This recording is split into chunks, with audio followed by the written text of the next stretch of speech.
Another issue that affects all of us, especially in this cost of living crisis, and there's been a lot of focus this year on the market power of Coles and Woolies, including an inquiry by the ACCC into dodgy discounts that's going on this week. And now the country's biggest independent chain, Drake's, has come out lashing the corporate regulator for not doing enough to rein in the big two.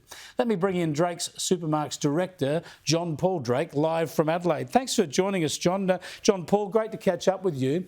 Now, you run about 60 supermarkets in South Australia and in Queensland, so you're big for an independent, a smaller operator here. Just how difficult is it for independents competing against the big two?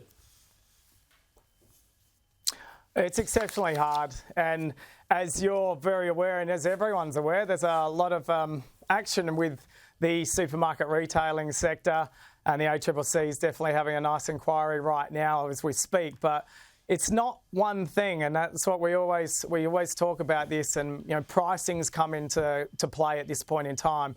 The pricing is one component of it. I think it's an interesting component that you're trying to tell people that you need to price this way and this way and this way. The fact that we have government trying to do that tells us there is a massive problem. And I think the problem has got to a stage where I think it might be a little bit too late to wind back to try and make sure it's a fair competing ground that we're playing on. Yeah, well, we know, of course, the best way to keep prices fair and low is to have a lot of competition, and that's hard when there are two giants in play.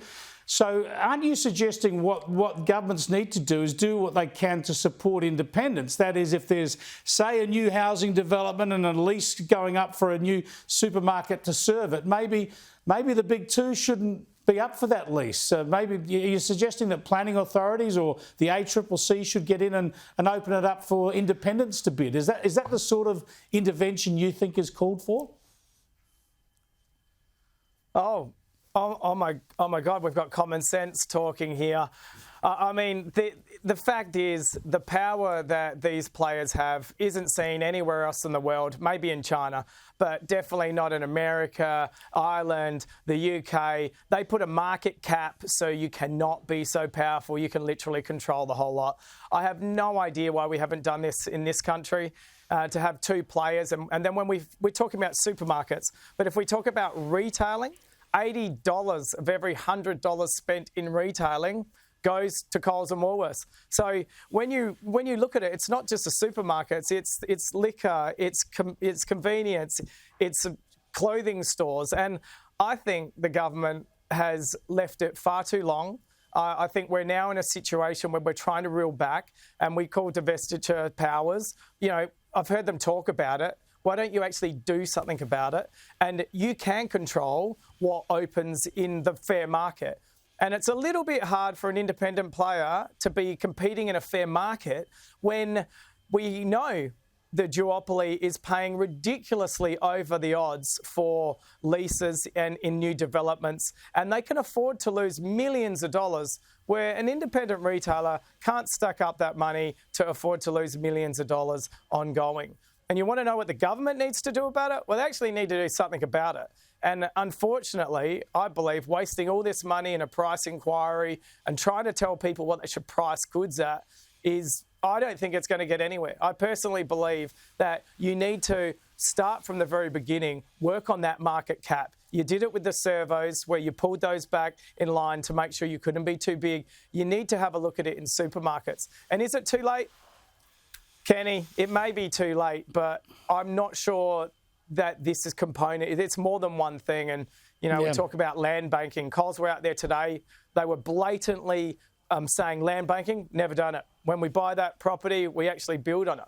Yeah, well, when you pretty much control everything in retailing, maybe you will use that land. But a normal independent retailer can't compete on that playing field.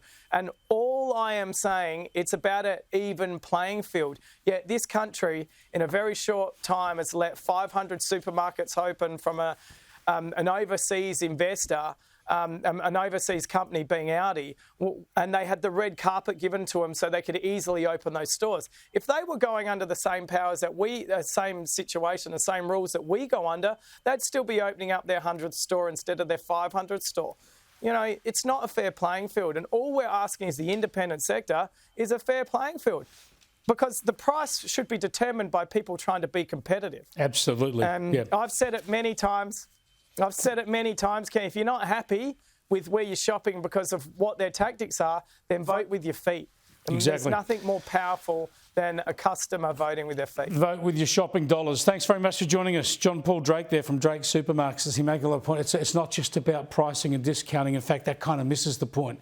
It's about all those other companies and retailing outfits that they own, and they link them all together with loyalty programs, and they buy the properties and the land and make it very hard for independents to compete against them. That's where the ACCC really needs to get active.